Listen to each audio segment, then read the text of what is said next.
கணக்கியல் லாபம்ன்றது மொத்த வருமானத்துல இருந்து என்னத்தை கழிப்போம்? வெளிப்படையான செலவுகளை கழிப்போம். தனிய நேர் செலவுகளை மாத்திரம்.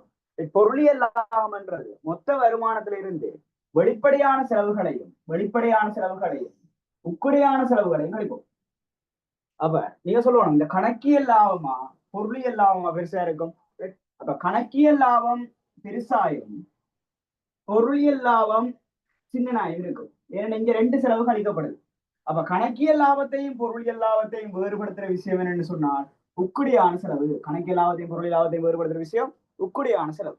அப்ப இதுல பாப்ப முதலாவது கணக்கீட்டு லாபமானது பொருளாதார லாபத்தை விட கூடுதலாயிருக்கும். முதலாவது சரி, முதலாவது விட சரி.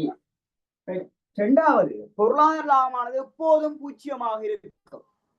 பொருளாதார லாபம் பூச்சியமா இருக்காது. ஏனண்டா இந்த வெளிப்படையான செலவுகள் இருக்கும் வரைக்கும் பூச்சியமாகாது. எப்போதும் பூச்சியமா இருக்குமா? இல்ல. பொருளாதார லாபம் அது ரெண்டாவது கூட்டுப்பிட. மூன்றாவது பாருங்க. மூன்றாவது பொருளாதார லாபமானது கணக்கீட்டு லாபத்தை விட பொருளாதார லாபமானது கணக்கீட்டு லாபத்தை விட கூடுதலா. ஏனண்டா இது புலியான கூட்டு. ஏனண்டா பொருளியல் லாபத்தை விட கணக்கீடு லாபம் தான் பெருசு. அப்ப மூன்றாவது விட புல. நாலாவது கணக்கீட்டு லாபமானது எப்போதும் பூச்சியமாக இருக்கு. சொல்லலாது. ஏன் ரெண்டுல ஒரு செலவு இருந்தா எப்போதும் பூச்சியம்னு சொல்லலாது. லாபம் கிடைக்கலாம். பொருளாதார லாபம் கணக்கீட்டு லாபம் ஒன்றுக்கொண்டு சமனாக காணப்படும். இல்ல, வேறுபடுத்துற செலவு என்னண்டா இந்த உக்குடியான செலவு வேறுபடுத்துது. ரெண்டையும் வேறுபடுத்துது. எப்பொழுதும் சமனா இருக்கும்னு சொன்னால் இந்த உக்குடியான செலவுகள் இல்லாத போதுதான் இந்த கணக்கியல் லாபமும் பொருளியல் லாபமும் சமனா இருக்கும். அப்ப முதலாவதுக்கு முதலாவது கொண்டு கொண்டு ரைட். முதலாவது கேள்விக்கு உண்டு. ரெண்டாவது பாருங்க. ரெண்டாவது கேள்விக்கு என்ன ஆன்சர்?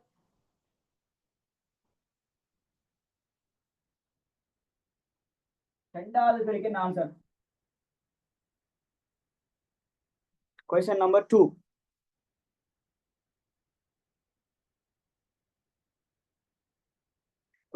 ஸ்கிரீன் வந்து வெட்டி வருதா உங்களுக்கு? ஸ்கிரீன் வந்து வெட்டுதா இல்லதான்? ஸ்கிரீன் வந்து வெட்டுதா உள்ளே? அதை சொல்லுங்க, கிளியர் இல்லாட்டி சொல்லுங்க. ஸ்கிரீன் வெட்டுதா? ரெஸ்பான்ஸ் பண்ணி பழகுங்க ரைட். என்னடா உங்க நன்மைக்கு தான் கேட்குறேன். ஸ்கிரீன் வெட்டுதா, சவுண்ட் வெட்டுதா, ஏதாவது சொல்லுங்க. என்னடா இங்க பார்க்க தெரியுது ரைட். Right, okay. சொல்லுங்க, ரெண்டாவது கேள்விக்கு என்ன ஆன்சர்?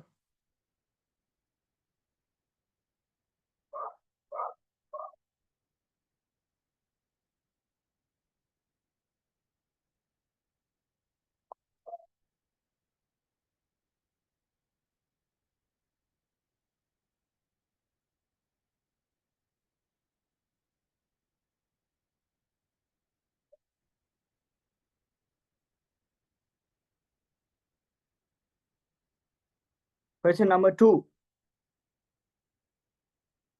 எல்லாரும் போட முடியாது, எல்லாரும் போட்டாதான் தெரியும்.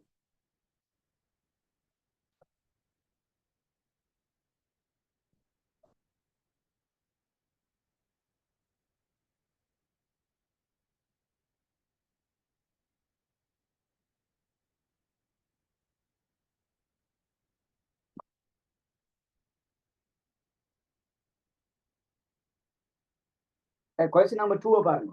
பின்வருவற்றில் நிறைவோட்டி சந்தை ஒன்றின் பண்பு அல்லாது. அப்ப நிறைவோட்டி சந்தைண்டா கவனிக்கணும். நிறைவோட்டி சந்தைண்டா உங்களுக்கு தெரியும். திருத்தி சொல்ற நிறைவோட்டி சந்தைன்னு சொன்னா அதுக்கு சிறந்த உதாரணம் மீன் சந்தை. மீன் சந்தை, வெற்றிலை சந்தை எல்லாம் நிறைவோட்டி சந்தைகளுக்கு சிறந்த உதாரணம். அப்ப நிறைவோட்டி சந்தைய பண்புகள் என்னண்டா பூரண பதிலீடு. பூரண பதிலீடு. இரண்டாவது பிரவேச தடை காணப்படாது. பிரவேச தடை காணப்படாது. அந்த நிறுவனத்தின் கேள்விக்கோடு என்ன இருக்க போகுது? பிஇடி முடிவு படிப்பிச்சுட்டு அடுத்த விலை என்ன செய்ய போறான்? ஏற்போனாக இருப்பான். விலை ஏற்போன். சந்தை பற்றிய பூரண அறிவு. சந்தை பற்றிய பூரண அறிவு யாருக்கு இருக்க போகுது? நுகர்வோனுக்கு இருக்கும். சந்தை பற்றிய பூரண அறிவு நுகர்வோனுக்கு இருக்கும். நீண்ட காலத்தில் சாதாரண லாபம். சாதாரண லாபம் என்ன? டிஆர் சமன் டிசி. சாதாரண லாபத்தை பெற்றுக்கொள்ளும். நீண்ட காலத்துல சாதாரண லாபம் இருக்கும். அடுத்து ஓரணத்தன்மையான உற்பத்தி பொருட்கள் இருக்கும். ஓரணத்தன்மையான உற்பத்தி பொருட்கள். ஒரு நிறுவனம் விற்கிறது, இன்னொரு நிறுவனம் விற்கும். ஓரணத்தன்மையான உற்பத்தி. இவ்வாறான பண்புகள் தான் நிறைபோட்டி சந்தைக்கு வரும். நிறைபோட்டி சந்தை விளம்பரங்களை மேற்கொள்வதில்லை. விளம்பரம் மேற்கொள்ளாது. விளம்பரங்கள் என்ன செய்யாது? மேற்கொள்ளாது. பாப்போம். இங்க என்ன கேட்டவர்? நிறைபோட்டி சந்தை பண்பு அல்லாது. பாப்போம். தனி நிறுவனம் எவ்வித குறிப்பிடத்தக்க சந்தை சக்தியையும் கொண்டிருக்க மாட்டாது. தனி நிறுவனம் சரி, தனி நிறுவனம் குறிப்பிட்டு ஏனண்டா ஒரு நிறுவனத்தின் சந்தை பங்கு மிகவும் சிறியதல்லோ, ரைட்? அப்ப அது நிறை போட்டி சந்தை பண்புக்குள்ள வரும். அதனால முதலாவது விடவிடாது கொண்டு இருக்காதான் கேட்டவர், ரைட்? சந்தை கேள்வி வலையானது பூரண நெகிழ்வுடையது. சந்தை கேள்வி வலை வேற, நிறுவன கேள்வி வலை வேற, ரெண்டுக்கும் வித்தியாசம் இருக்கு. சந்தை கேள்வி வலைக்கும் நிறுவன கேள்வி வலைக்கும் இடையில வித்தியாசம் இருக்கு. அப்ப சந்தை கேள்வி வலைன்னு சொன்னா கவனிக்கணும். சந்தை கேள்வி, சந்தை கேள்வி. நிறுவன கேள்விகளை சொன்னா முடிவிலி. ரெண்டுக்கும் வித்தியாசம் இருக்கு. அப்ப சந்தை கேள்வி வலை என்ற மறுபெயர் என்ன பாய்ப்பான்? தொழிலின் கேள்வி வலை என்று சொல்லுவான். சந்தை கேள்வி வலை எப்படி பாய்ப்பான்? தொழிலின் கேள்வி வலை என்று சொல்லலாம். தொழிலின் கேள்வி வலை என்று சொல்லலாம். சொல்றது அப்ப நிறுவனத்தின் கேள்விக்கோடுதான் முடிவிலி. இங்க சொல்லியிருக்கிறார் பாருங்க, சந்தை கேள்வி வலை, அதுக்கு மறுபெயர் சொல்லலாம் தொழில். அப்ப ரெண்டாவது விடதான் என்னத்துக்குள்ள வராது, நிறைவோட்டி சந்தை என்ற புள்ளியான கூற்று. அப்ப ரெண்டாவது கேள்விக்கு இரண்டாவது ஆன்சர், ரெண்டாவது கேள்வி இரண்டாவது ஆன்சர். அப்ப மூன்றாவது பாருங்க, பொருளின் விலையை பாதிக்காமல் எந்த ஒரு தனி நிறுவனம் தனது உற்பத்தி விற்பனை விலையை அதிகரிக்கலாம். சரி, பொருளின் விலை மாறாதான பிள்ளை. மூன்றாவது கூட்ட பாருங்க, பொருளின் விலை மாறாது. பொருளின் விலை மாறாம, பொருளின் விலையை மாற்றாம தொகை என்ன செய்யலாம்? கூட்டலாம். Q1, Q2, Q3. இது பி மாறாது. விலையை மாற்றாமல் தொகையை கூட்டலாம். ஏன்டா பீடு சமன் முடிவில் ஏன் விலை மாறாது, தொகை கூட்ட. அப்ப சரி, மூன்றாவது பண்புக்குள்ள வரும். தற்போது காணப்படும் நிறுவனங்கள் புதிய நிறுவனங்கள் உள்வருவதை தடுக்க முடியாது. சரி, பிரவேச தடை காணப்பட மாட்டாதுன்னு சொல்றாரு. அது நிறை போட்டி சந்தையின் பண்பு. சந்தையில் அதிகளவான கொள்ளனவாளர்களும் விற்பனையாளர்கள் அது நிறை போட்டி சந்தை பண்பு. விற்பனை விட இரண்டாவது ஆன்சர். அப்படியே மூன்றாவது கேள்விக்கு என்ன ஆன்சர்? Question number 3. மூன்றாவது கேள்விக்கு என்ன ஆன்சர்?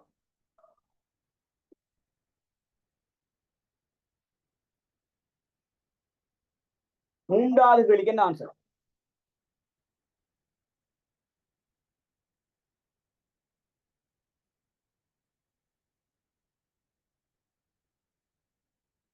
கவனிக்கணும், இந்த நிறை போட்டி சந்தையின்றையும் தனி உரிமை போட்டி சந்தையும் ஒத்த பண்பை கேட்கிற. என்ன ஒத்த பண்பு? ரெண்டு இடையும் இருக்கிற பண்புகளை கேட்கிற.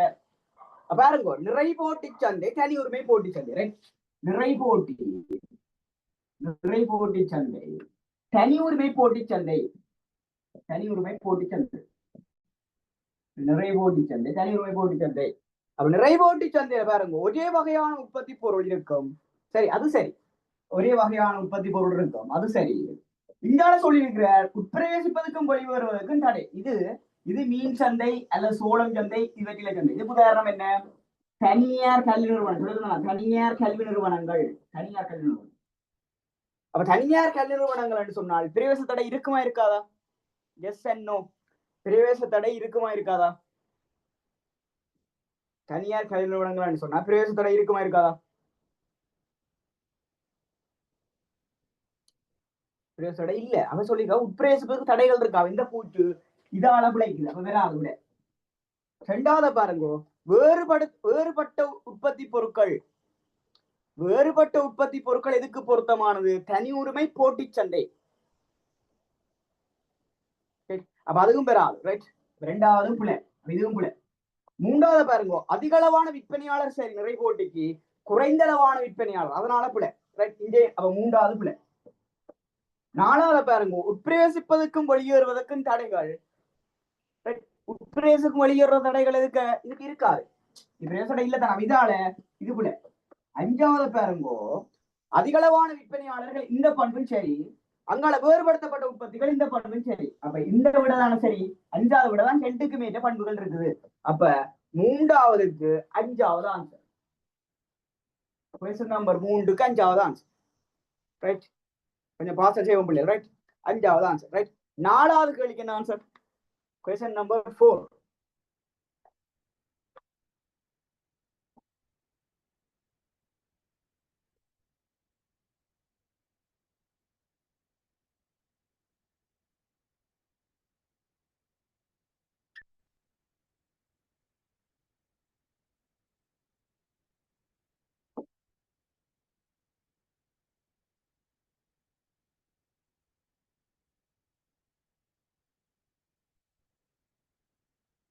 4வது கேள்விக்கு என்ன ஆன்சர்?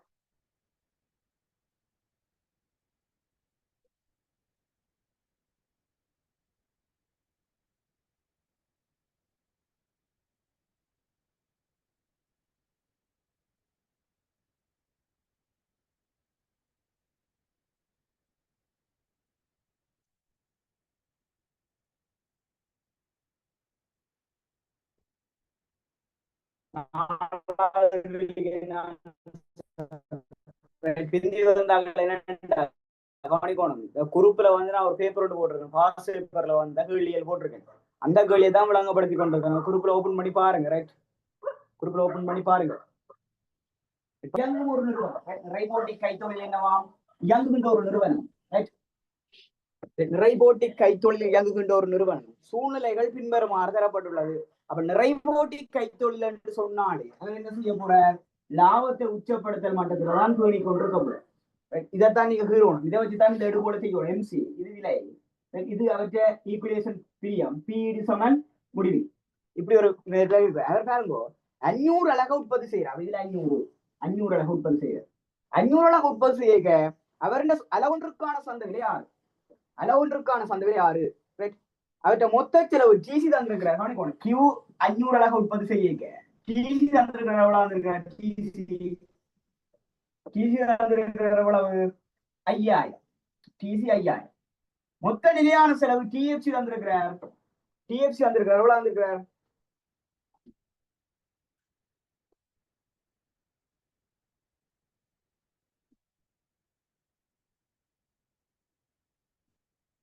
டிஎஃப்சி எவ்வளவு வந்திருக்கார்? டிஎஃப்சி 1000. டிஎஃப்சி 1000. எல்லை செலவு தந்திருக்கிறார் 6. ஏனண்டா இந்த எல்லை செலவு இதுல பி சமன் எம்சி தானே, அதான் எல்லை செலவு தந்திருக்கிறார். பி என்று எடுத்தாலும் சரி, இதுல விலை தந்திருக்கிறார் 6. விலை தந்திருக்கிறார் 6. அப்ப லாபத்தை உச்சப்படுத்தும் நோக்கில் செயற்படும் நிறுவனம் என்ன செய்யும்? லாபத்தை உச்சப்படுத்துற நோக்கில செயற்படுற நிறுவனம் கவனிக்கணும். லாபத்தை உச்சப்படுத்துற நோக்கில் செயற்படுற நிறுவனம் நீ கவனிக்கணும். இந்த லாபத்தை உச்சப்படுத்தலன்னு சொல்றது பிரதானமாவே இதை ஈடு செய்ய பாப்பினு சொன்னால் டிஆர் டிஆர் வந்து டிவிசி பெருசா இருந்தால் எடுகோள் மாதிரி டிஆர் வந்து டிவிசியை விட பெருசா இருந்தால் சந்தையில தொடர்ந்து இயங்குவினம், தொடர்ந்து நீடிப்பினம் படைப்பினம் நீடிப்பினம் சந்தையில தொடர்ந்து இயங்குவினம். டிஆரை விட டிவிசி வந்து பெருசா இருக்குது. பெருசா இருந்தால் சந்தையை விட்டு வெளியேறினோம். சந்தையை விட்டு வெளியேறுதல் நிறுவனத்தை மூடுவிடும். 2 இருக்குது. ரைட், பாப்போம். இதுல நாங்கள் டிஆரை கணிச்சு பார்க்கணும். முதலாவது இந்த 500 வெளியீட்டு மட்டத்துல டிஆரை கணிச்சு டிவிசியை ஈடு செய்தான்னு பார்ப்போம். ரைட், அப்ப டிஆர் எவ்வளவு? டிஆர் சமன் பி தர கியூ. அப்ப 6 தர 500. 6 தர 500 எவ்வளவு? 3000. டிஆர் 3000. அப்ப டிஆர் 3000 பார்க்கணும். டிவிசிய பார்க்கணும். இதுல கழிச்சாருண்டா டிவிசி 4000. பாருங்க, டிஆர் டிவிசியை விட என்ன வேற இருக்க போகுது? சின்ன நேரம். இவர் 4000. பாருங்க, 5000ல இருந்து 1000. ஏனண்டா டிசி சமன் டிஎஃப்சி பிளஸ் டிவிசி எல்லாம் டிஎஃப்சி பிளஸ் டிவிசி. டிசி சமன் தெரியல நினைக்கிறேன். டிசி சமன் டிஎஃப்சி பிளஸ் டிவிசி தானே. அப்ப இது உங்களுக்கு தெரியும் 5000. டிஎஃப்சி உங்களுக்கு தெரியும் என்ன? 1000 வேண்டா. இவர் எவ்வளவு வர போற? 4000 தானே. அப்ப இதுதான் போட்டுனா 4000. 4000. டிஆர் எடுத்துட்டோம். எவ்வளவு எடுத்துட்டோம்? 3000 எடுத்துட்டோம். டிஆர் 3000 எடுத்துட்டோம். டிவிசி எங்களுக்கு எவ்வளவு வந்தது? 4000. அப்ப 4000 இவற்றை மாறும் செலவை டிஆர் ஈடு செய்ய. அப்ப ஈடு செய்யலையாண்டா கவனிக்கணும். ஈடு செய்யலண்டா என்ன செய்யணும்டா? இவர் என்ன செய்ய போறார்? இந்த இடத்துல நட்டமடைகிறார்னு சொன்னா உடனடியா என்ன செய்யணும்? இவர் உடனடியா என்ன செய்யணும்? தொழிலை விட்டு விலகணும், மூடணும். ஏன் என்ன சொன்னான்? டிஆரை விட டிவிசி பெருசா இருந்தால் தொழிலை விட்டு விலகும் நிறுவனம். அப்ப பாருங்க, முதலாக சொல்ற வெளியீட்டை குறைக்கும் அதே வேளை உற்பத்தியை தொடர்ந்து நடத்தும். இல்ல பிள்ளை, ஏனண்டா ஏற்கனவே உச்சப்படுத்தும் வெளியீட்டு மட்டும் என்ன சொல் லாபத்தை உச்சப்படுத்த நோக்கிலண்டோ உச்சப்படுத்த நோக்கிதான் இந்த 500 இருக்குது. உள்ள குறைச்சாலும் நட்டம், வெளியில போனாலும் நட்டம். அன்னை சொன்னான் ஒரு உற்பத்தியை அதிகரிக்கவோ கூட்டவோ முடியாத நிலை இது மேல் உத்தம மட்டும்தான் லாபத்தை. அப்ப இஞ்சால வந்தாலும் நட்டம், இஞ்சால வந்தாலும் நட்டம். வெளியீட்டுல ஒன்றுமே செய்யலாம், ஏற்கனவே உச்சப்படுத்தலாம் இருக்கிறேன். அப்ப முதலாவது விட வராது. அதன் விற்பனை விலையை அதிகரிக்க வேண்டும். ஏன்னா விலை கூடாது, விலை கூடாது. ஏன் முடிவிலி எல்லாம் முடிவிலி என்ற விலை மாற்றவில்லை, தொகைதான் மாற்றம். அப்ப ரெண்டாவது விட வராது. மூன்றாவது வெளியீடு மாற்றமடையாமல் பார்த்துக் கொள்ள வேண்டும். ஏனென்றா வெளியீடு மாற்றமடையாமல் பார்த்துக் கொள்ள வேண்டும் என்று சொன்னால் இவரை ஈடு செய்தா சரி, இதுலயே வேணலாம். ஆனா இவர் இதை ஈடு செய்யலையோ மூன்றாவது விட வராது. அப்படி இதுலயும் நட்டம். வெளியீட்டை பூச்சிய நிலைக்கு குறைக்க வேண்டும். வெளியீட்டை என்ன செய்யணுமா? பூச்சிய நிலைக்கு குறைக்க வேண்டுமா? சரி, அப்ப வெளியீட்டை என்ன செய்யணும்? நிறுவனத்தை விட்டு வெளியில போகும். நம்ம எத்தனாவது விட என்று சொன்னால் நாலாவது ஆன்சர். விளங்கிட்டா விளங்கிலையா? விளங்கிட்டா விளங்கிலையா? இந்த கேள்வி நல்ல கேள்வியா? விளங்கிட்டா விளங்கிலையா? எஸ் என்ன போடுவோம். விளங்கிட்டா விளங்கில இந்த கேள்வி ரெஸ்பான்ஸ் பண்ணுங்க. உள்ள என்ன கொஞ்சம் நல்ல கேள்வி, ரைட்?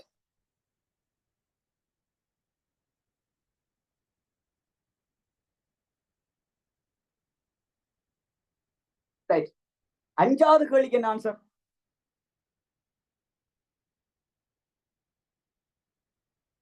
அஞ்சாவது கேள்விக்கு என்ன ஆன்சர்?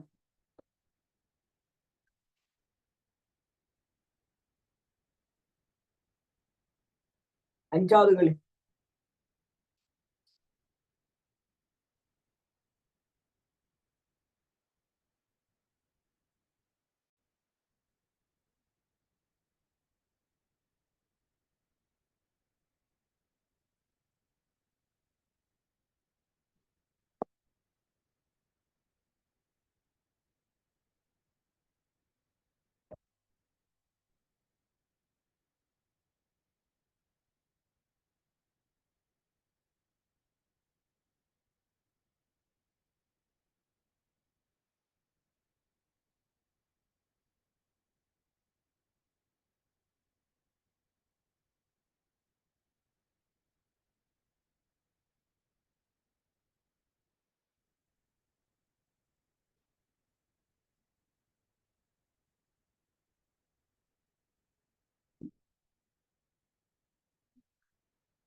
கவனிக்கணும். அஞ்சாவது பாருங்க. ஒரு நிறுவனம் பூச்சிய வெளியீட்டை மேற்கொள்ளும் போது அதன் மொத்த செலவு 300 ஆகும். ஒரு நிறுவனம் என்ன செய்யலாம்? கியூ வந்து பூச்சிய வெளியீட்டை மேற்கொள்கின்ற போது அதன் சிசி எவ்வளவாம்? மொத்த செலவு எவ்வளவு வந்திருக்கிறார்? மொத்த செலவு 300 ஆகும். மொத்த செலவு 300. நிறுவனம் 5 அலகுகளை உற்பத்தி செய்யும் போது அதன் மொத்த செலவு 630 ஆகும். அதன் மொத்த செலவு எவ்வளவு? 630. 5 அலகுகளை உற்பத்தி செய்யும் போது சராசரி மாறும் செலவு சராசரி மாறும் செலவு ஏவிசி தான் கேட்டவர். சராசரி மாறும் செலவு பெறுமதி என்ன?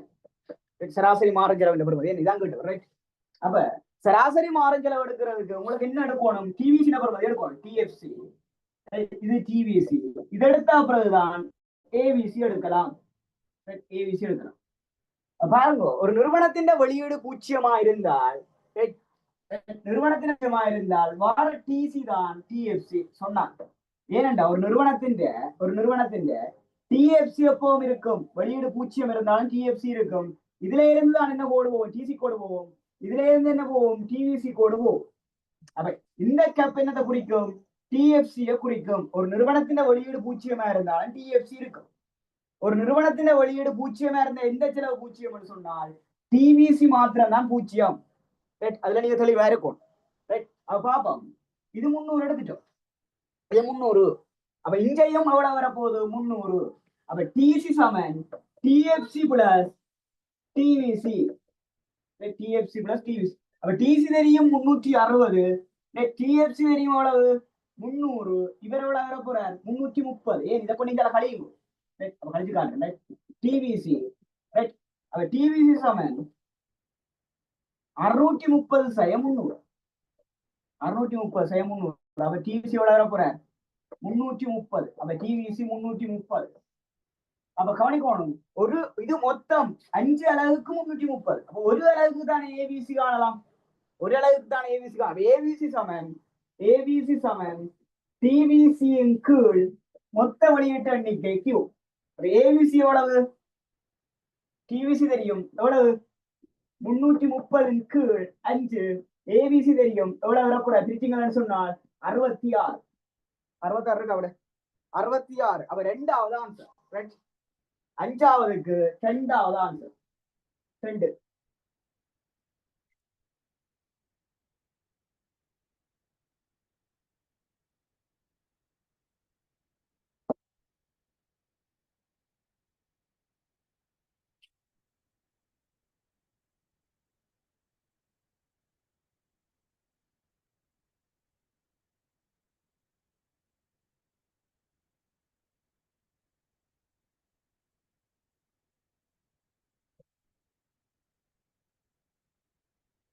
அப்படி 6வது கேள்விக்கான ஆன்சர் எடுங்க. 6வது கேள்விக்கான ஆன்சர், 6வது கேள்விக்கான ஆன்சர். நோட் பண்ணிட்டீங்களா, நோட் பண்ணிட்டீங்களா? இது ரெக்கார்ட் பண்ணா கேளுங்க. ரைட், நோட் பண்ணலாம். ரைட்,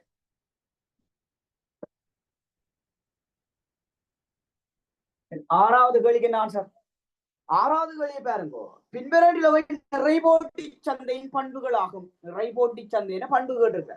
அப்ப நிறைபோட்டி சந்தையில பாருங்க, முதலாவது புதிய நிறுவனங்கள் சந்தை இலவாக பிரவேசிக்கலாம். சரி, ஏனென்றா அங்க பிரவேச தடை இல்லையா, முதலாவது சரி. ஏ கூட்டி சரி, ஏ சரி.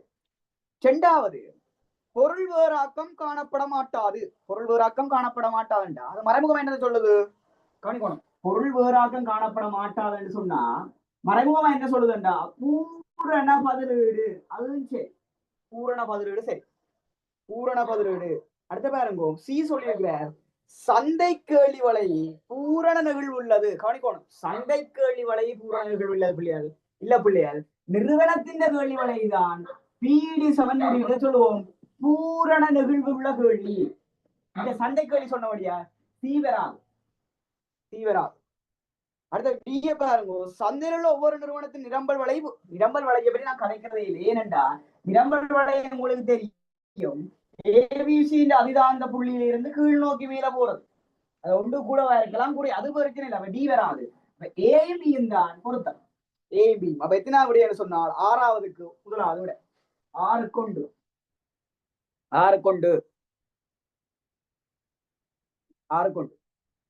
7வது கேள்விக்கு என்ன ஆன்சர்? 7வது கேள்வி,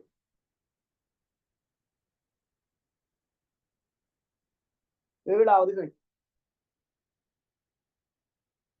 ஓகே, ரைட்.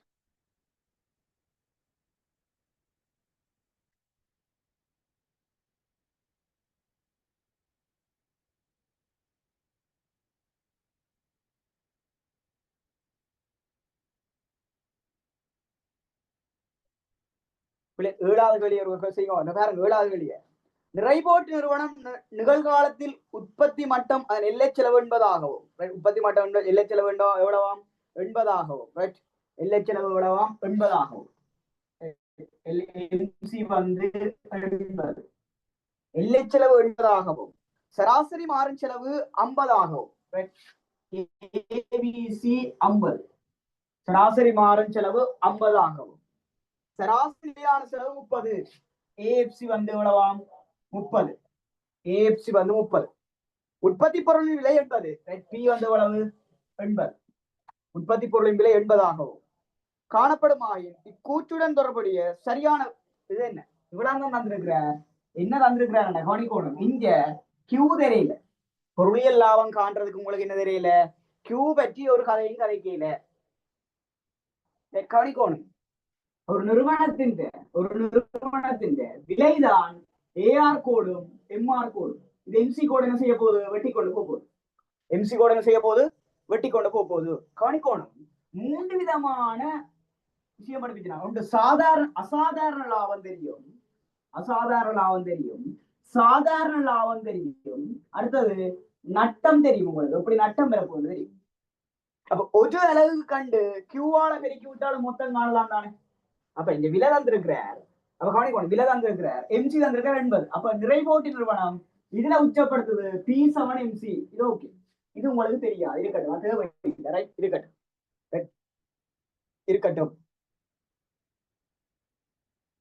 சரி பார்ப்போம். ஒரு நிறுவனத்தின் ஏஎஃப்சி தந்து ஏபிசியும் தந்திருக்கிற ஏண்டா ஏஎஃப்சினதும் ஏபிசினதும் கூட்டுத்தொகை என்னதுக்கு சமன்? ரெண்டின கூட்டுத்தொகை என்னது சமன்? ஏசிக்கு சமன் எல்லாம், ஏசிக்கு சமன். ஏசி எவ்வளவு வர போறார்? ஏசி எவ்வளவு வர போறார்? 80. ஏசியும் 80, இங்கால எம்சியும் 80, எம்சியும் 80. அப்ப ஒரு நிறுவனத்தின் விலை ஏசி கோட்டை கீறுவோம், ஏசி கோட்டை கீறுவோம், இதுல போறார். ஏன் இவரும் 80 தானே, இதுதான் ஏசி கோட். அப்ப இவரும் 80, இவரும் 80. எனக்கு சொல்லணும் நீங்கள், இஞ்ச லாபம் பெறுமா பெறாதா? ஏனண்டா ஏசி சமன் விலை. ஒரு நிறுவனத்தின் விலை அதின் பொருளின் அலகை உற்பத்தி செய்வதற்கு அல்லது விற்ற இந்த பெறுமதிக்கு சமன். அப்ப இந்த புள்ளியல் கவனிக்கணும், இந்த புள்ளியல் இந்த நிறுவனம் லாபத்தடையுமா, ப்ராஃபிட் அடையுமா, அல்லது லொஸ்ட் அடையுமா, அல்லது நார்மல் லாபத்தை அடையுமா, நார்மல் ப்ராஃபிட் அடையுமா? பியா எல்லா என்ன? பி வந்து ஏசி வந்து பிக்கு சமன் சொன்ன என்ன அடையும்? சாதாரண லாபத்தை தான் பிள்ளை அடையும். ஏனென்றால் இதுல ஏசி சமன் பி என்று சொல்லலாம், அல்லது மாறி கியூவால பெருக்கி விட்டா டிஆர் சமன் இதால பெருக்கி விட்டா கியூவால பெருக்குங்க, ரெண்டு பக்கம் கியூவால பெருக்கி விட்டீங்கன்னா நீங்க கியூவால பெருக்கி விட்டீங்கன்னா டிஆர் சமன் டிஆர் சாதாரண லாபம், எங்களுக்கு சாதாரண லாபம்.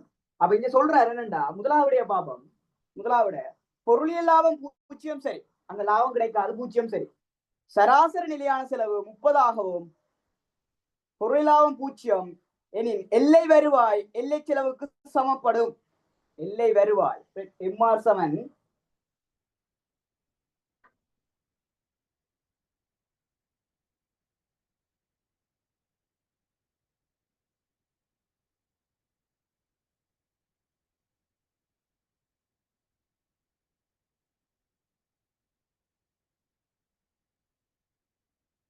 எல்லை வருவாய் எல்லை செலவுக்கு சமப்படும். எல்லை வருவாய் எல்லை செலவுக்கு என்ன செய்யுமா, சமப்படும் என்று சொல்லியிருக்கிறேன்.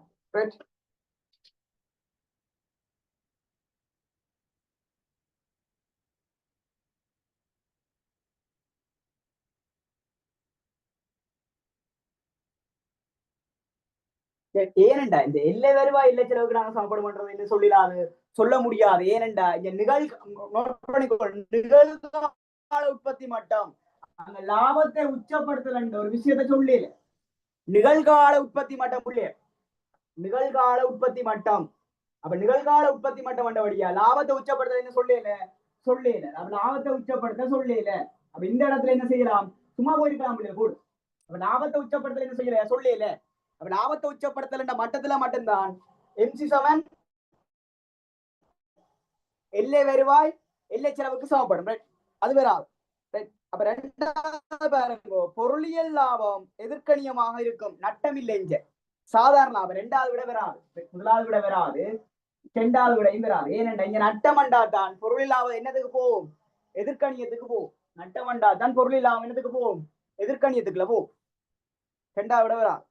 மூன்றாவதே பாருங்க, பொருளியல் லாபம் நேர்கணியம் பொருளியல் லாபம் நேர்கணியம் எனின் மொத்த வருவாய் மொத்த செலவை விட அதிகமா இருக்கும். மொத்த வருவாய் மொத்த செலவை விட அதிகமா இருந்தால் இங்க பொருளியல் லாபம் கிடைக்க போதில்லை, இங்க சாதாரண லாபம். அதனால மூன்றாவது விட வராது.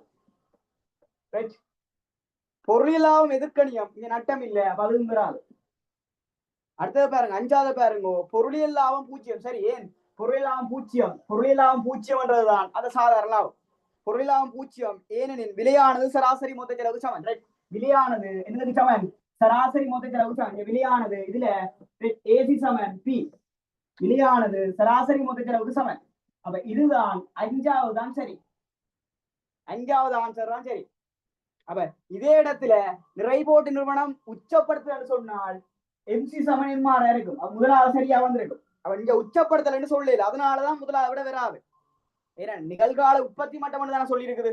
அப்ப உற்பத்தி மட்டம் முதலாவது தெரிவு செய்யல, உச்சப்படுத்தலன்னு சொல்லியிருந்தா முதலாவது நாங்க என்ன செய்திருப்போம், தெரிவு செய்திருப்போம்.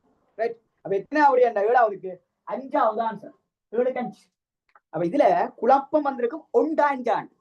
ஏன் ஒன்று பெறாதுன்னு சொல்றேன், நிகழ்கால உற்பத்தி மட்டத்துல சொல்லியிருக்கு ஒழிய லாபத்தை உச்சப்படுத்தும் உற்பத்தி மட்டம் சொல்லல. அப்ப லாபத்தை உச்சப்படுத்தும் உற்பத்தி மட்டம் சொல்லி இருந்தால் எம்ஆர் 7MC எல்லை வருவாய் இல்ல எம்ஆர் 7MC. அப்ப இதனாலதான் முதலாவதையே நாங்க மறக்கிறோம். Right right okay. இந்த கேள்வி சரி. 8வது கேள்விக்கு என்ன ஆன்சர் அன்றைக்கு சொல்லி தந்தேன். 8வது கேள்வி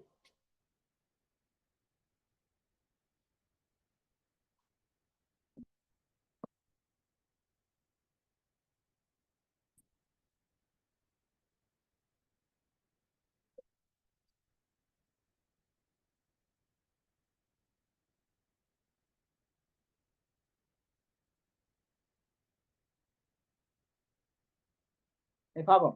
இந்த 8வது கேள்வி என்ன சொல்லுதுன்னா,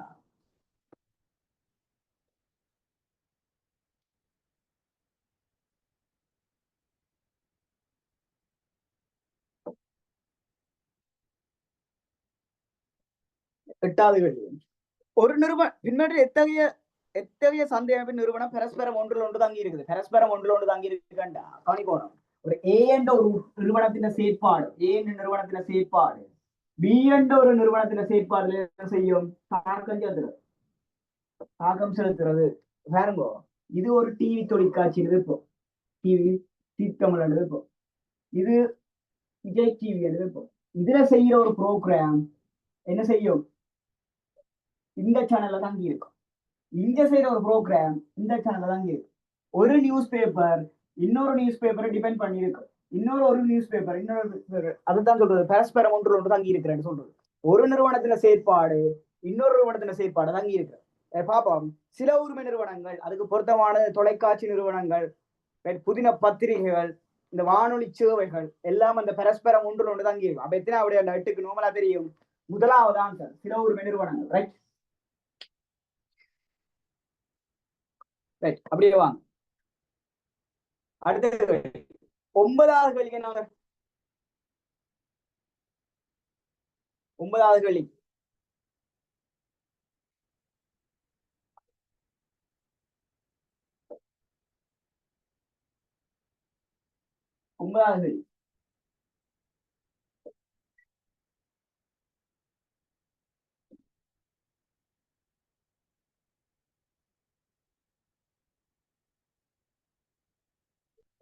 பாப்போம். தரப்பட்ட அல்லது வேறுபடுத்தப்பட்ட பொருள் உற்பத்தி செய்யும் சிறு எண்ணிக்கையிலான நிறுவனங்கள் உள்ளடக்கியது. கவனிக்கணும், ஒரு நிறுவனம் என்று சொல்லி இருந்தால் தனி உரிமை. தரப்பட்டது மற்றும் ஒரே தன்மையானதும் வேறுபடுத்தப்பட்ட உற்பத்திகளை உற்பத்தி செய்யற நிறுவனம் உங்களுக்கு தெரியணும். சில உரிமை நிறுவனங்கள் வேறாக்கம் செய்யப்படும் உற்பத்தி பொருட்கள், அதாவது ஓரணத்தன்மையான உற்பத்தி பொருட்கள். அப்ப ரெண்டையும் உற்பத்தி செய்ய போறது சில ஒரு நிறுவனம். அப்ப உங்களுக்கு தெரியும் எத்தனாவோட 9க்கு 2வது ஆன்சர். 9க்கு 2. அதுல ஒன்று சொல்றது ஒண்ணும் இல்லை. ரைட் 9க்கு 2. 10வது கேள்விக்கு என்ன ஆன்சர், 10க்கு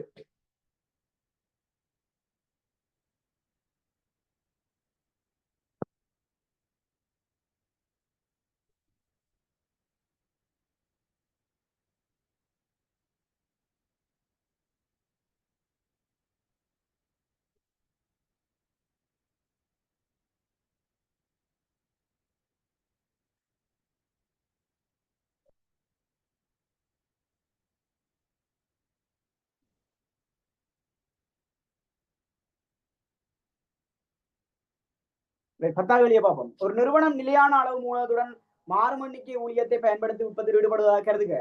ஊழியத்துக்கு வழங்கப்படும் நாளாந்த கூலி அதிகரிக்குமா? கவனிக்கணும். நாளாந்த வேற முதலாவது என்ன செய்யாருன்னா, ஜனவரி மாதம் என்ன நடக்குதுன்னு சொன்னா, அப்படி இருக்குதுன்னு சொன்னா DC DC DFC DVC. DC வந்து 1000 இருக்குன்னு சொன்னா, 1000. டிஎஃப்சி வந்து 500, ஒரு 400 2 பேர். இவர் வந்து 600 இருக்கிறாரு. 600 இருந்துட்டு இப்ப என்ன செய்யறாருன்னு சொன்னா, நாளாந்த கூலி சம்பளம் என்ன செய்தா கூடுதல் நாளாந்த கூலி சம்பளம் மா சம்பளம் இப்ப மாத சம்பளம் 200 கூடுதல் சொன்னா கவனிக்கணும் 200 கூடுதல் சொன்னால் இது ரெண்டாவது என்ன செய்யுது ஜனவரி என்று சொன்னா பிப்ரவரி எடுக்கோல பிப்ரவரி என்ன நடக்க போகுதுன்னா டிசி டிஎஃப்சி அடுத்தது டிவிசி கவனிக்கோணும் டிஎஃப்சி என்ன செய்யாது மாறாது நாளாந்த கூலி செலவு இதுல தாக்கம் செலுத்தும் சொன்னால் நிறுவனத்தின் மாறும் செலவுல தாக்கம் செலுத்தும் அங்க ஒப்பந்த அடிப்படையிலான ஊழியர்களோ இல்ல அமைய ஊழியர்களோ சொல்லி இருந்தா தான் அது டிஎஃப்சி அப்ப 200 கூடுதல் சொன்னா இவர் எவ்வளவு வர போறார் இவர் 800 வர போறார் இவர் மாறாது 400 கூட்டி விட்ட சொன்னால் 1200 இவரும் என்ன செய்ய அப்ப இவர் என்ன செய்யவில்லை மாறவில்லை பாருங்க இவனு சொல்லிடுறாச்சும் எடுகோள் போட்டு காட்டுறேன் உங்களுக்கு அப்ப பாருங்க எத்தனை விடையில இருக்குன்னு சொன்னால் இவர் அதிகரிக்கும் மொத்த மாறும் செலவு அதிகரிக்குது அடுத்தது மொத்த நிலையான செலவு மாறவில்லை அடுத்தது மொத்த செலவு அதிகரிக்குது அப்ப 10ஆவதுக்கு 4ஆவது ஆன்சர் 10க்கு 4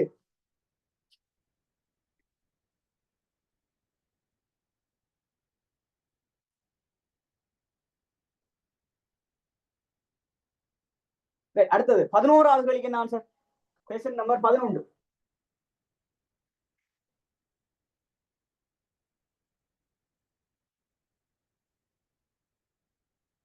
11ஆவது கேள்வி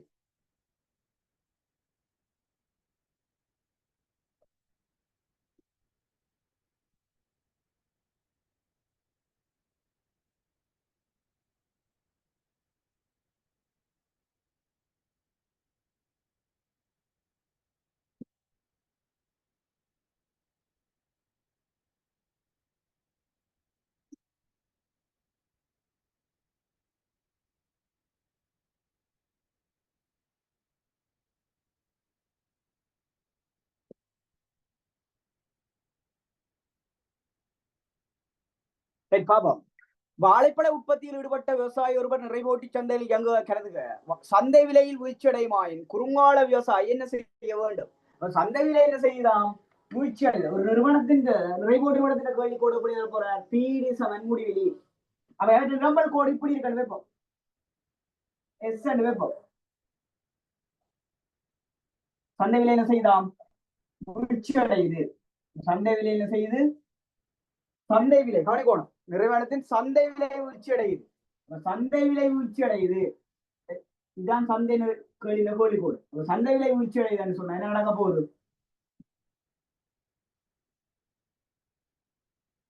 உற்பத்தி என்ன செய்ய போகுது கூட போகுது சந்தை விலை கூட போகுதுன்னு சொன்னாங்க வீழ்ச்சி அடையாண்டா இது கேள்விக்கோடு கவனிக்கோணும் இது கேள்விக்கோடு வாழைப்பழ உற்பத்தியில் ஈடுபட்டுள்ள விவசாய ஒருவரின் சந்தை இயங்குகின்ற நிறைவோடி சந்தை இயங்குகின்ற சந்தை விலை வீழ்ச்சி அடையுமா குறுங்காலத்தில் விவசாயி செய்ய வேண்டியது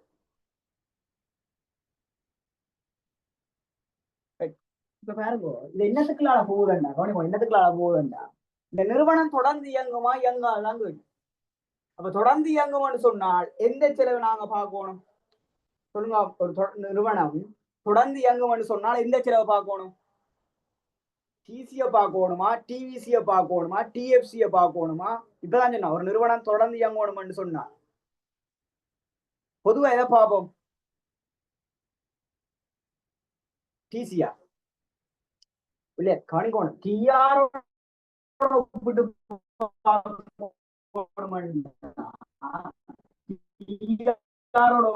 பார்க்கணும்னு சொன்னால் டிவிசிய பார்ப்போம் டிஆரோட ஒப்பிட்டு பார்க்கணும்னா டிவிசிய பார்ப்போம் ஒரு அளவுக்கு பார்க்கணும் ஏஆரோட ஒப்பிட்டு பார்க்கணும்னா என்னதை பார்க்கணும் ஏவிசிய பார்க்கணும் இது என்னது பிச்சமன் வெளியோட ஒப்பிட்டு பார்க்கணும்னா என்னதை பார்க்கணும் ஏவிசிய தான் பார்க்கணும் 3 கேட்டகரி இருக்கு கியூஆல டிவைடட் பண்ணி கொண்டு வருவோம் என்ன சொன்னாலும் பிரச்சனை இல்லை சரி ரைட் அப்ப பார்ப்போம் ரைட் அப்ப என்ன செய்யறாருன்னா இது இந்த விலை என்ன செய்ய போகலாம் ஏதோ ஒரு காரணத்தால செய்யலாம் குறையுது ஏதோ ஒரு காரணத்தால குறையுது என்ன செய்யுது சம்டைம் என்ன நிரம்பல் கூடுதல் இப்ப விலை குறையும்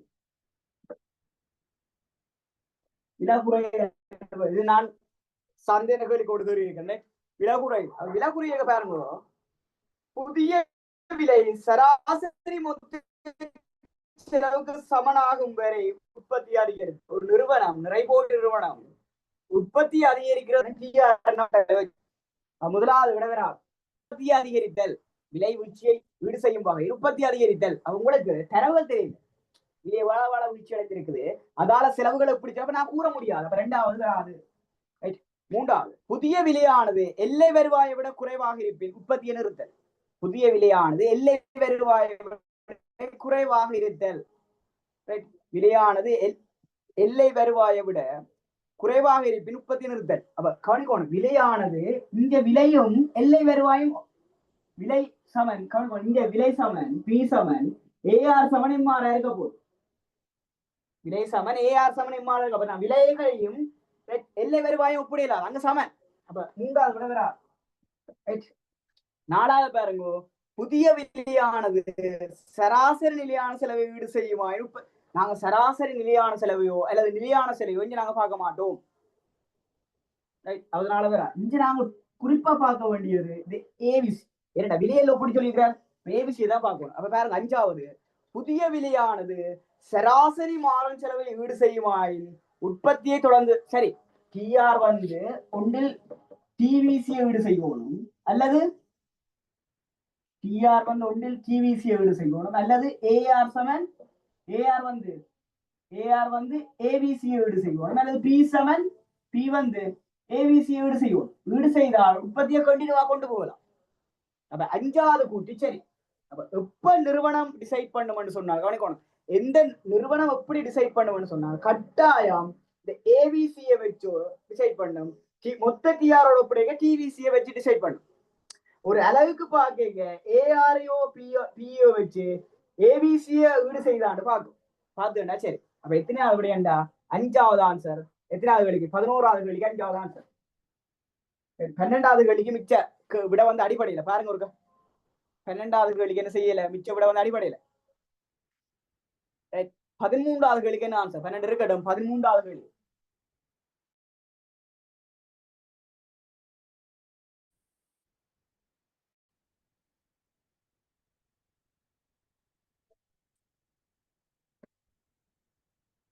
கவனிக்கணும், இந்த 13வது கேள்வி என்ன சொல்றாருண்டா,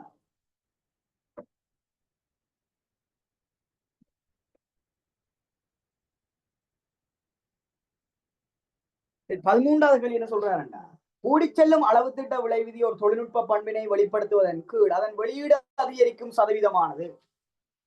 அதன் கூடிச்செல்லும் அளவு திட்ட விளைவிதி, கூடிச்செல்லும் அளவு திட்ட விளைவிதி 3 உண்டு. அளவு திட்ட விளைவிதி 3 உண்டு. கூடிச்செல்லும் அளவு திட்ட விளைவிதி, குறைந்து செல்லும் அளவு திட்ட விளைவிதி, மாறா அளவு திட்ட விளைவிதி. கூடிச்செல்லும் அளவு திட்ட விளைவில உள்ளீடுகளில் ஏற்பட்ட மாற்ற வீதத்துக்கும் வெளியீட்டில் ஏற்படுகின்ற மாற்ற வீதத்தை சொல்லுவோம். இது 10 வீதம் சொன்னால் இது 20 வீதம். குறைந்து செல்லும் அளவு திட்ட விளைவில உள்ளீடு 5 வீதம் அதிகரிச்சா வெளியீடு 2 வீதம் அதிகரிக்கும். இதுல உள்ளீடுகளும் வெளியீடுகளும் அதிகரிப்பு வீதம் சமனா இருக்கும். 3 வீதம் சமனா இருக்கும். ரைட், சொல்றது 3 வீதம் சமனா இருக்க போகுது. ரைட், அப்ப இங்க சொல்லிக்கிற என்ன கேள்வி சொல்லியிருக்கிறாருண்டா பாருங்க, நிறுவனத்தின் உள்ளீடுகளில் ஒரு தொழில்நுட்ப பண்பை வெளிப்படுத்த அதன் நிறுவனத்தின் வெளியீடு அதிகரிக்கும் சதவீதமானது. நிறுவனத்தின் வெளியீடு அதிகரிக்கும் சதவீதமானது இதான கூடிச்செல்லும். விடைய பார்ப்போம். நிறுவனத்தின் உள்ளீடுகள் அதிகரிக்கும் சதவீதத்தை விட பெருசா இருக்கும். சரி, முதலாவது விட சரி பெருசா இருக்கும். சரி, அப்ப முதலாவது விட சரி. இரண்டாவது பாருங்க, நிறுவனத்தின் உள்ளீடுகள் அதிகரிக்கும் சதவீதத்தை விட குறைவாக இருக்கும். நிறுவனத்தின் உள்ளீடுகள் அதிகரிக்கும் சதவீதத்தை விட குறைவாக இருக்கும். அது பிள்ளை. இரண்டாவது விட பிள்ளை. மூன்றாவது, நிறுவனத்தின் உள்ளீடுகள் அதிகரிக்கும் சதவீதத்துக்கு சமனாக இருக்கும். மாற அளவு கூறு. அப்ப மூன்றாவது விட பிள்ளை. நாலாவது, நிறுவனத்தின் நிலையான உள்ளீடுகள் அதிகரிக்கும் சதவீதத்தை விட விஞ்சியதாக இருக்கும். நிலையான உள்ளீடுகளோ என்று சொல்லல, மாறும் உள்ளீடுகளை நிலையான உள்ளீடு சேர்த்துதான் உள்ளீடு சொல்ற. நிலையான உள்ளீடுகள்ன்றதால பிள்ளை. அஞ்சாவது, நிறுவனத்தின் உள்ளீடுகளை அதிகரிக்கும் சதவீதத்தை விட குறைவாக இருக்கும். அதுவும் பிள்ளை குறைவாக இருக்கா, விஞ்சியதாக இருக்கும். எத்தனையா விட முதலாவது ஆண்டு சரி. அப்ப 13க்கு 1, 13க்கு 1. 14வது கேள்விக்கு என்ன ஆன்சர்? 14.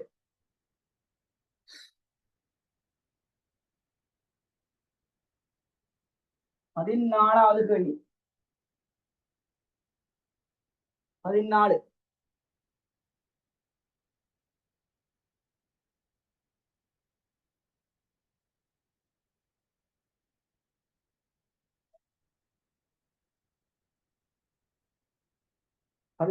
கேள்விக்கு என்ன ஆன்சர்? டைம் தர செய்யும்.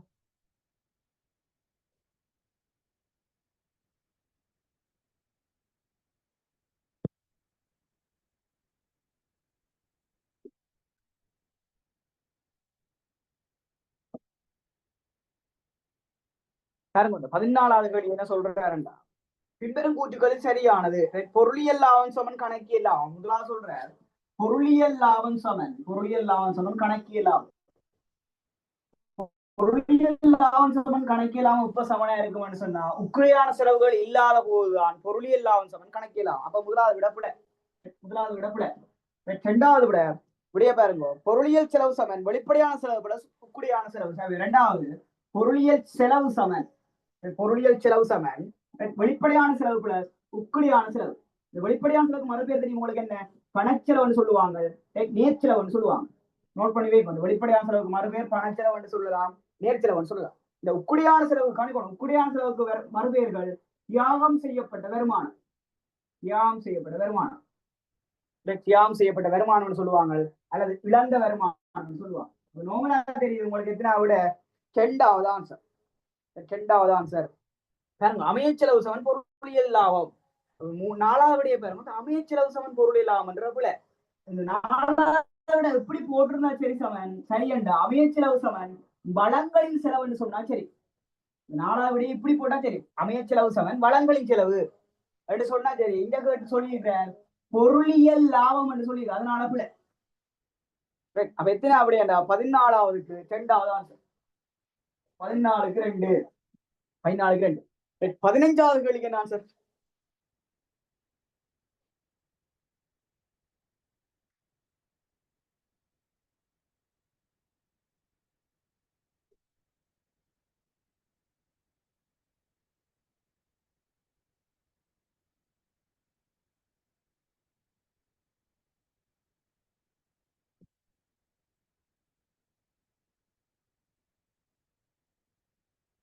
பதினஞ்சாவது கேள்விக்கு என்ன ஆன்சர்?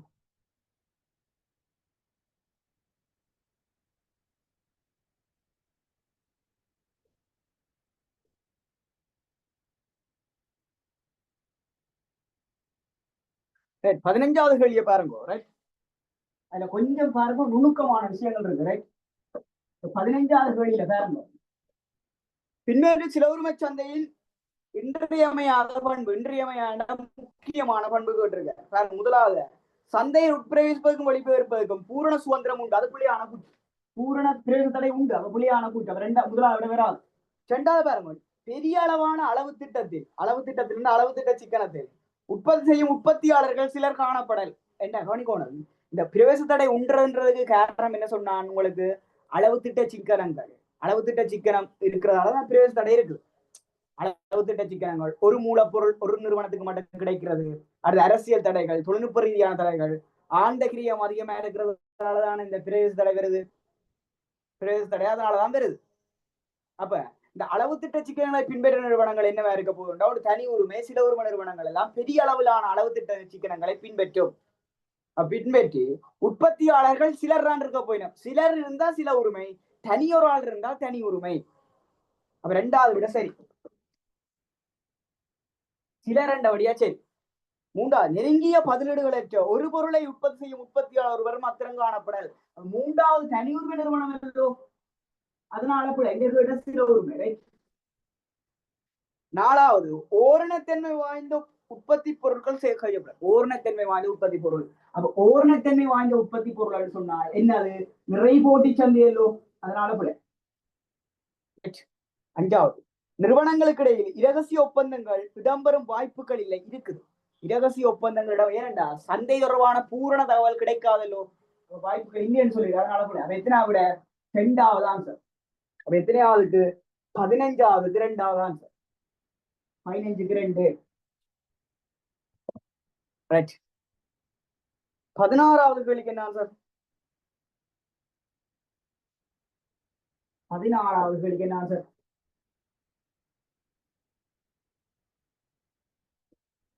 பதினாறு.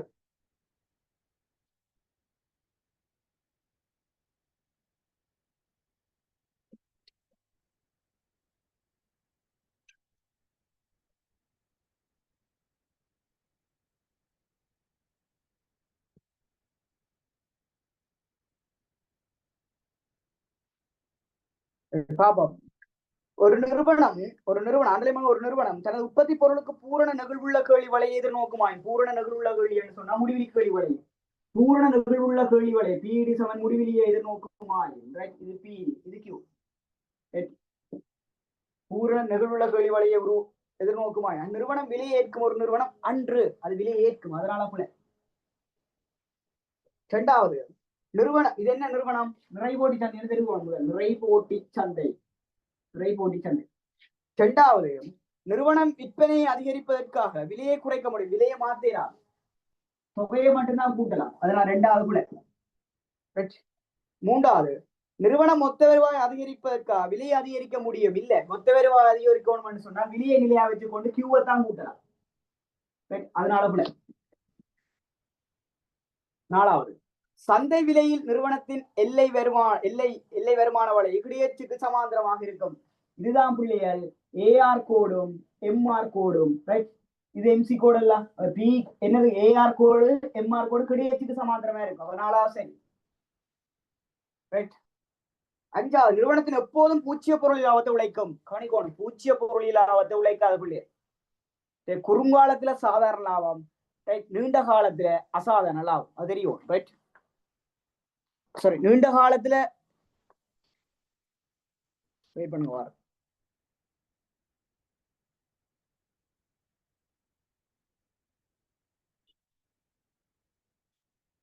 குறுங்காலத்துல சாதாரண லாபம், ரைட்? நீண்ட காலத்துல இந்த நிறுவனம் என்ன வரப்போகுது? சாதாரண லாபத்தை தான் அனுபவிச்சு கொள்ளும். அப்ப நீண்ட காலத்துல இது சாதாரண லாபம், ரைட்? அப்ப அது வராது, சாதாரண லாபம் இல்லை, அதனால வராது, ரைட்? அப்ப எத்தனை அப்படின்னு சொன்னா நாலாவது ஆன்சர், ரைட்? 15க்கு 4. அப்ப இதற்கு சாதாரண லாபம் மட்டும், ரைட்? அப்ப வராது, ரைட்? அப்ப 16க்கு 4வது. 17வது கேள்விக்கு என்ன ஆன்சர்? 17. 17வது கேள்வி.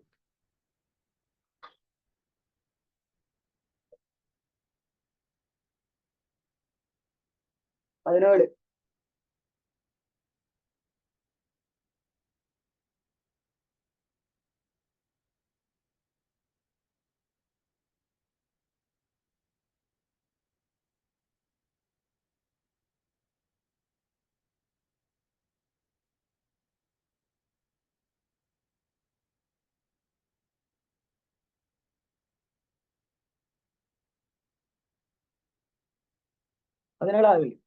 பார்ப்போம்.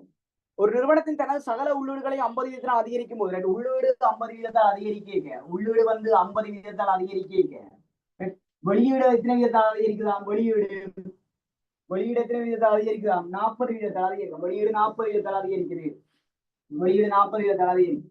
உள்ளீடு 50% அதிகரிக்க, வெளியீடு 40% அதிகரிக்குது, ரைட்? வெளியீடு 40 அதிகரிக்கிறது, இதன் மூலம் வெளிப்படுத்தப்படுவது, ரைட்? பாருங்க, குறைந்த செல்லும் எல்லை விட விதியாகும். அப்ப உள்ளீடுகள் ஏற்படுகின்ற அதிகரிப்பு விதத்துக்கும் வெளியீடுகளில் ஏற்படுகின்ற அதிகரிப்பு விதத்துக்கும் இடையிலான தொடரை வெளிப்படுகிறது அளவு திட்ட விலை விதி. எல்லோ அளவு திட்ட விலை விதி உள்ளீடுகள் வெளியீட்டுக்கு இடையிலான அதிகரிப்பு விதத்தை வெளிப்படுத்துறது, தொடர்பை வெளிப்படுத்துற அளவு திட்டம். குறைந்த அதே அங்க குறைந்த செல்லும் எல்லை விலை இதுல ஏபியும் எம்பியும் வீழ்ச்சி அடைகிறதல்லோ குறைந்த செல்லும் எல்லை விலையில. அப்ப ஏபி வீழ்ச்சி அடையக்க ஏபிசி என்ன செய்யும்? கூடும். எம்பி வீழ்ச்சி அடையக்க எம்சி என்ன செய்யும்? கூடும். அது குறைந்த செல்லும் எல்லை விலை. முதலாவது விட இரண்டாவது பாருங்க, குறைந்த செல்லும் அளவு ஏன் இதை விட இது சின்ன. அப்ப சரி, ரெண்டாவது குறைந்த செல்லும் அளவு திட்ட விலை இப்படி மாறி வந்தா, இப்படி இது இங்க வந்து இது இங்க வந்தா அதிகரி செல்லும் அளவு திட்ட விலை, ரைட்?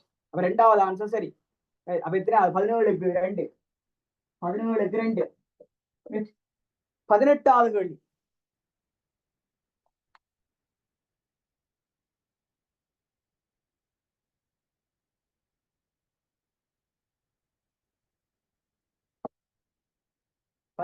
கேள்வி.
இல்லையா 18வது கேள்வி.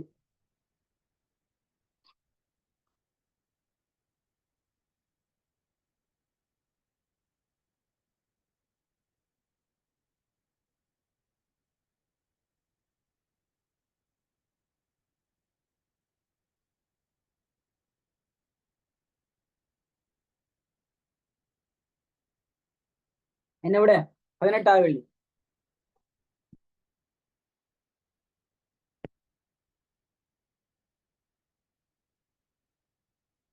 18வது கேள்விக்கு மூண்டா மூண்டா டெண்டா பாருங்க. அதிதாந்த சராசரி மாறும் செலவு கீழுள்ள விலை வீழ்ச்சிகளின் நிறைபோட்டி உற்பத்தி நிறுவனம் நிரம்பல் வலை. அதுக்கு கீழே இருக்கிற விலை வீழ்ச்சியில என்ன கேட்டிருக்கு? நிறைபோட்டி நிறுவனத்துல நிரம்பல் வலை எப்படி இருக்க போகுது? யோசிங்க.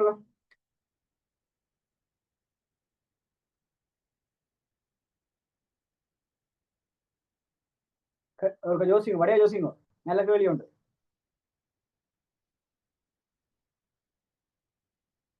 காணிக்கோணும். உங்களுக்கு என்ன சொன்னா அன்றைக்கு 3வது விட போட்டாங்களுக்கு நான் சொல்றேன் காணிக்கோணும். இப்ப ஒரு நிறைபோட்டி நிறுவனத்தின் எம்சி கோடு இருக்குதானே? எம்சி கோடு, இது ஏவிசி கோடு. ஏவிசி கோடு அதிதாந்த புள்ளி என்று வைப்போங்க. அதிதாந்த புள்ளி இதுக்கு கீழே இருக்கிறது எல்லாம் கவனிக்கணும். இதுக்கு கீழே இது விலை. ஒரு நிறைபோட்டி நிறுவனத்துல கவனிக்கணும். ஒரு நிறைபோட்டி நிறுவனத்துல பீதான எம்சி. இது சரியா ஒத்துக்கொள்றீங்க? பீதான எம்சி. இந்த கேட்ட கேள்வி என்னென்ன வழியா பார்க்கணும். அதிதாந்த சராசரி செலவுக்கு கீழுள்ள விலை வீழ்ச்சிகளில் நிறைபோடி உற்பத்தி நிறுவனம் நம்பர் வழி. இதுக்கு கீழுள்ள விலை வீழ்ச்சிகளில் இப்ப P1 P2 P3 இதுக்கு கீழுள்ள விலை வீழ்ச்சிக்கு வந்தா நிறுவனம் என்ன செய்திடும்?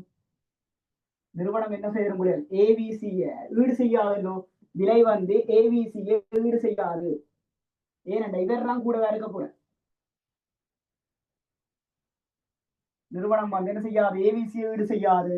அப்ப என்னத்துக்கு வந்துடும்? யூஎஸ் என்னத்துக்கு வந்துடும்? நிரம்பல் தொகை எவ்வளவு வந்துடும்? பூஜ்ஜியத்துக்கு வந்துடும்.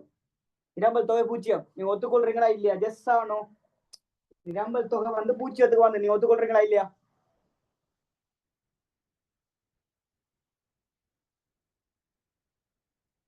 சரிதானே பிள்ளை? அப்ப நிரம்ப தொகை பூஜ்ஜியத்துக்கு வந்து ஒண்ணாம் இங்க வந்துருவார் கூடு.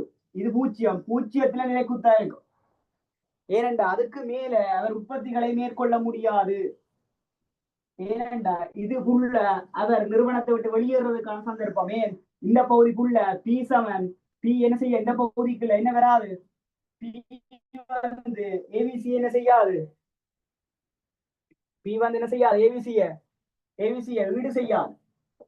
ஈடு செய்யாது. அப்ப இந்த பகுதிக்குள்ள வரைக்கும் நிராகரிச்சு வெளியில போயிடுவேன். பாருங்க, நிலவும் சந்தை விலை கிடையச்சுக்கு சமாந்திரமாக இருக்கும். நிலவும் சந்தை விலை கிடையச்சுக்கு சமாந்திரமாக இருக்கும். அப்ப கீழே உள்ள விலை வீழ்ச்சி தானே கேட்டவர். அப்ப கிடையச்சுக்கு சமாந்திரமா இருக்கிற சரி. இந்த அடிப்பகுதியில கிடையச்சுக்கு சமாந்திரம் கேட்டார். கீழ் உள்ள விலை வீழ்ச்சிகளில் முதலாவது விட வராது. கேட்ட கேள்வி வேற. இரண்டாவதே பாருங்க, பூச்சிய வெளியீட்டில் நிலைக்குத்தாக இருக்கும். சரி, பூச்சிய வெளியீட்டில் நிலைக்குத்தாக இருக்கும். 2வது விட சரி. 3வது பாருங்க, நிறுவனத்தின் எல்லை செலவுக்கு எல்லை செலவு வலைக்கு சமனாகும். கீழுள்ள விலை உச்சிகளில் எல்லை செலவு வலைக்கு என்ன செய்யாது? சமப்படாது. ஏனெண்டா எல்லை செலவு கூடவே இருக்கும். பியை விட எம்சி கூடவே இருக்கும். அதனால வேற. 4வது பாருங்க, நிறுவனத்தின் சராசரி மாறும் செலவு வலைக்கு சமனாகும். இல்ல நிறுவனத்தை வெளியேறிடுவார். 5வது பாருங்க, நேர்கணிய வெளியீட்டை கொண்டதாக மேல் நோக்கி செயல்சு. அதுவும் கூட எத்தனாவது ஏண்டா? 2வது ஆன்சர். எத்தனையாவதுக்கு? 18க்கு 2. இந்த கேள்வி உங்களுக்கு விளங்கிட்டா இல்லையா? இந்த கேள்வி இப்படி விட பிள்ளையா போட்டிருக்கீங்க. விளங்கிட்டா பிள்ளை எல்லாருக்கும்? நீங்க சொல்லணும். எல்லாரும் திருப்பி விளங்கப்படுத்த விளங்கிட்டா? அப்ப 2வது பிள்ளை இதுக்கு கீழே என்ன நடக்க போகுது? இவற்றை உற்பத்தி எங்க செஞ்சிருவார்? இங்க கொண்டு வந்துருவார். முடிவுக்கு கொண்டு வந்துருவார். அடுத்தது 19வது கேள்விக்கு என்ன ஆன்சர்? 19.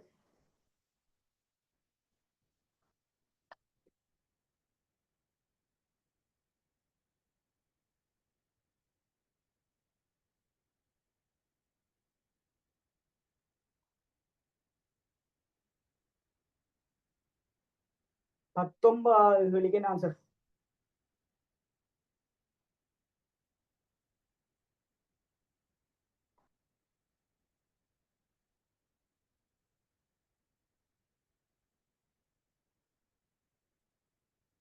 பத்தொன்பதாவது கேள்விக்கு பார்ப்போம். 19வது கேள்விங்க. ரைட்.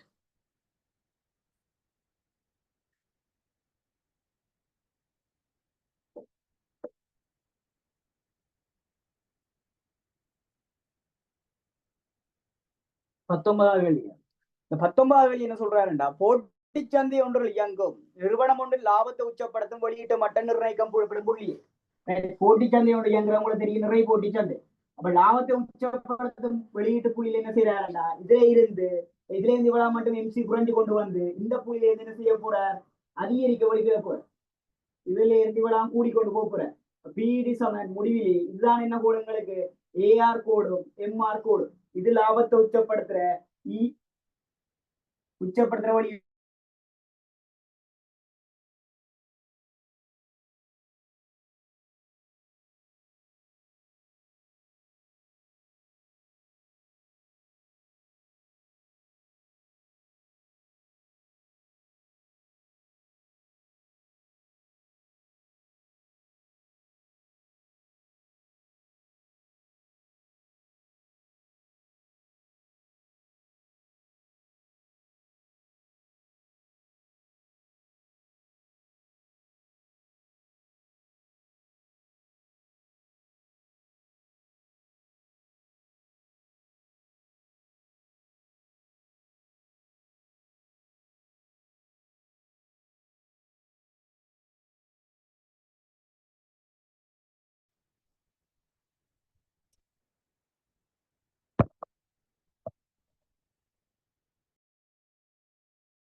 கவனிக்கணும். எல்லை செலவு அடுத்த பாருங்க, எல்லை செலவு அதன் அதிதாந்த மட்டத்தில் காணப்படும். எல்லை செலவு அதிதாந்த மட்டத்தில் இங்கதான் அதிதாந்த மட்டம் புள்ளியில் என்ன செய்யுது, அதிகரிச்செல்லுற மட்டம். அப்ப 4வது விட வராது. ரைட்.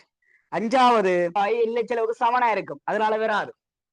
அப்ப எத்தனை விட 2வது ஆன்சர் கவனிக்கணும். 2வது ஆன்சர் என்ன என்ற நிபந்தனையை கேட்டிருக்க புள்ளியால் எம்ஆர் சமன் எம்சியா இருக்கணும். ஒன்றில் எம்ஆர் சமன் எம்சியா இருக்கணும்.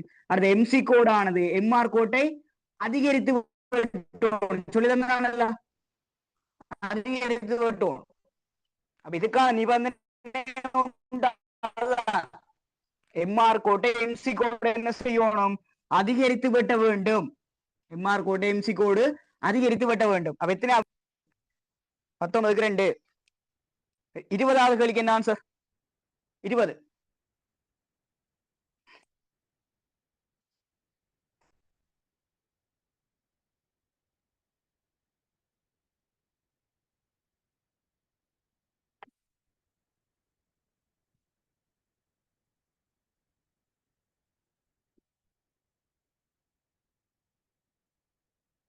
பாருங்க 20வது கேள்விக்கு.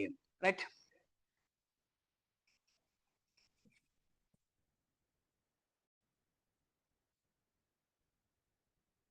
இருபதாவது வெளியே பாருங்க. குறுங்காலத்தில் நிறுவனம் எவ்விட உற்பத்தியை மேற்கொள்ளாத பின் என்ன செலவு 0. அப்ப குறுங்காலத்தில் ஒரு நிறுவனம் உற்பத்தியை மேற்கொள்ளாட்டி அங்க என்ன செலவு 0, டிவிசி 0, மொத்த மாறும் செலவு 0. டிஎஃப்சி எப்பவும் இருக்கும். ஏன், அந்த கரங்காசு கட்டித்தான் தீருவோம், வாடகை கொடுப்ப கொடுத்துத்தான் தீருவோம், சொத்து வரி கட்டித்தான் தீருவோம், காப்புறுதி கட்டணம் கொடுத்துத்தான் ஆகணும். ஆனா நிறுவனத்தின் வெளியிட்ட கூட்டத்தான் டிவிசி என்ன செய்யும், கூடும். டிவிசி கூடும். அப்ப பாருங்க, அமைய செலவு இல்ல வராது, மொத்த மாறும் செலவு தான் வரும். அப்ப 20வது நோமனா தெரியும், மொத்த மாறும் செலவு. பாருங்க, நிறுவனத்தின் வெளியீடு இதுல இருந்த எல்லாம் டிவிசி கோடு போகுது. அப்ப நிறுவனத்தின் வெளியீடு 0 இருந்தா டிவிசி இந்த இடத்துல என்ன 0. ஆனா டிஎஃப்சி கோடு இங்க எல்லாம் நிறுவனத்தின் வெளியீடு இல்லாட்டியும் டிஎஃப்சி அமௌண்ட் இருக்கு, 3000 3000 இருக்கும். ஓகே. அப்ப எத்தனை விட 2வது ஆன்சர் கவனிக்கோணும். கிட்டத்தட்ட 20 எம்சிக்கு செய்து விட்டுருக்கேன். இன்னும் ஒரு 5 எம்சிக்கு இருக்கு. அப்ப 20 எம்சிக்கு ஒருக்கா திருப்பி பாருங்க. அப்படி விளங்காட்டி திருப்பி ரெக்கார்ட் போட்டு விடுறேன். ரெக்கார்ட் ஒருக்கா திருப்பி பாத்தீங்கன்னா விளங்கும். கொஞ்சம் லேட்டா போட்டதுக்கு என்ன சொன்னா பேப்பர் நான் பிறகுதான் போட்டு நான் பிரிண்ட் எடுத்து திருப்பி ஒருக்கா செய்து பாருங்க. பாஸ் பேப்பர் நான் பிரிண்ட் எடுத்து செய்து பாருங்க. ரைட். அப்ப இன்னும் யூனிட் 4ல கொஞ்சம் முடிக்க கிடக்கு. என்ன மாற்றல் வருமானமும் பொருளியல் வாடகையும் பற்றி பார்க்கணும். மாற்றல் வருமானம் பொருளியல் வாடகை பற்றி பார்க்க போறோம். அப்ப அது அடுத்த கிளாஸ் முடிச்சு இந்த 5 எம்சிக்கு மிச்சம் இருக்கிற 5 எம்சிக்கும் செய்து விடுவேன். செய்து விட்டுட்டேன்னு சொன்னால் உங்களுக்கு என்ன செய்யுது முடியுது. யூனிட் போக முடிய அடுத்த வீக்ல இருந்து என்ன செய்ய போறேன், வாரக்கிழமையோட இந்த யூனிட் போக முடியுது. அடுத்த வீக்ல இருந்து 6ஆம் பாடம் 6 படிப்புக்கு தான் 5க்குள்ள வருவேன். அப்ப 6ஆம் பாடம் சமநிலை தேசிய வருமானம் தொடங்கும். சமநிலை தேசிய வருமானம் 6ஆம் பாடம் சமநிலை தேசிய வருமானம். ரைட். அப்ப இந்த 5 கேள்வியையும் அடுத்த கிளாஸ் வரைக்கும் என்ன செய்து கொண்டு வாங்க, செய்து கொண்டு வாங்க. ரைட். அப்ப அடுத்த கிளாஸ் 26 வச்சுக்கோட சந்திப்போம். ரைட். நன்றி.